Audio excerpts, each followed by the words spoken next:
Kwa hiyo industry for example, wewe ni msee mwenye una explore, maybe unaendanga diko makev. Huyo msee ni msee anafanyanga, yani ni msee amejiamini, na ni msee anafanya hard things. Because unaweza ingia kwa cave tunaenda kufanya research. Hujui ni nini iko pale ndani. Unajua kuna tribes zingine zimeweka vitu zao kwa cave. Unajua hivyo. So wewe umeingia territory ya watu already. Wenyewe. Unaona? Kama alien pale. Haujafanya marital. Haujafanya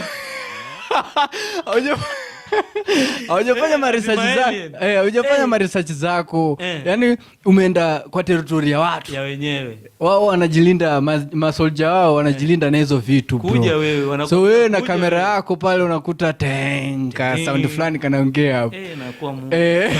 Hiyo inakuwa movie, inakuwa ra movie. Hiyo ni ra movie. Hiyo.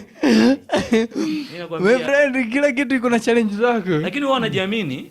Wao wanajiamini. Unajua sasa ndio hiyo. Hizo ndio challenges sasa.